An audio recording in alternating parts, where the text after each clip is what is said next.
Okay, guys, I asked you to draw a timeline in the last slide, so I wanted to show you a model of what this looks like. This is my very own hand-drawn timeline with markers and all. I hope that you guys will have some fun drawing yours. Feel free to make it on the computer and use clip art if you really want. This is also a great time to break out those markers and those creative skills. So I started my timeline in kindergarten and ran up through my senior year in high school. Tried to kind of keep this in a time frame that is similar to where your alls might be. And then I just loaded in events from those years that were kind of significant. Notice I skipped a bunch from second to sixth grade, so I couldn't think of a ton that really were meaningful during that time, and then sixth to eighth. I also want to leave more time for this time frame because that junior high, high school had a lot more stuff in it. So I've got various events listed. I've got some little clip art, some notes to myself. And I have a lot more than 5 events. Count them 1, 2, 3, 4, 5, 6, 7, 8, 9, 10, 11, 12, 13, 14, 15, 16. I have like 3 times the amount of events you need to have on yours. And you can totally do that too. Maybe you have a lot of events you want to include. That's totally fine. But since I have so many events, I didn't really give as many descriptions, but I could tell you a story about each one of these. I could easily break any one of these out and make it into a story. So when you're going through your timeline, maybe you want to start here. Maybe you want to start with kind of a scratch paper and then make your actual pretty timeline with the few events you just choose to describe, right? Just the 5 main events you want to use. And that's totally fine too. On the back of your timeline, I'm asking you to go ahead and make the story arc for one of your stories. So I'll go ahead and tell you this, and I'll count this as kind of my personal experience model, sort of. You're not going to see me say it, but this is kind of my story I'll talk you through as an example of a personal experience. If we were in class, I'd kind of break out any one of these events, but I'm choosing to just break this one out here. So you'll see in second grade, I had a spelling bee. Notice I put a second place ribbon and a horse, and here is that story. So when I was in second grade, I was in Ms. Blevins' classroom, and I went to a Catholic grade school in Louisville, Kentucky, and we had weekly spelling bees in Ms. Blevins' room.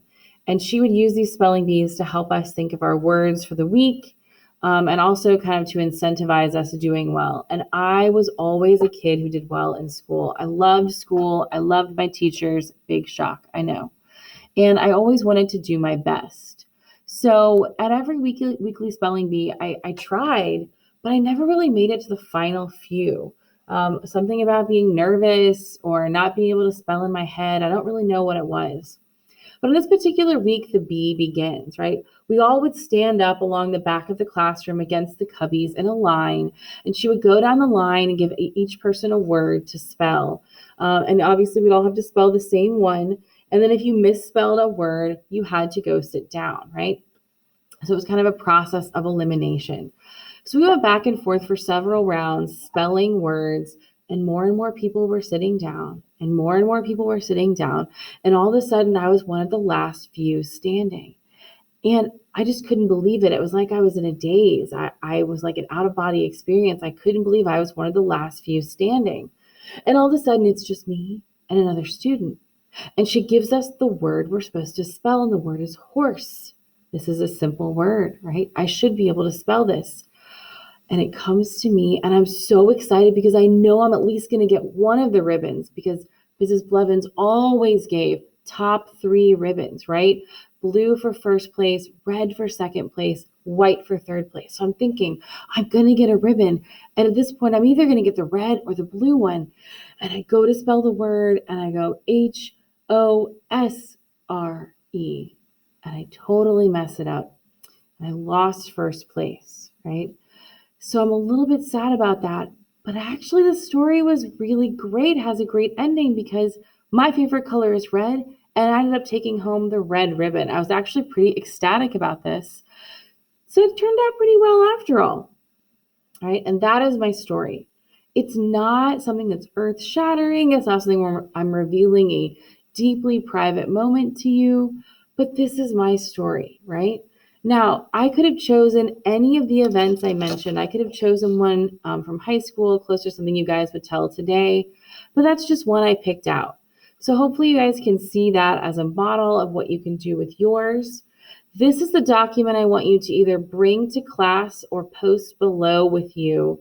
Bring to class with you, or post below.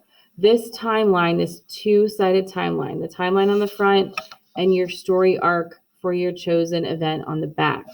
So you might need to post 2 pictures. That's totally fine.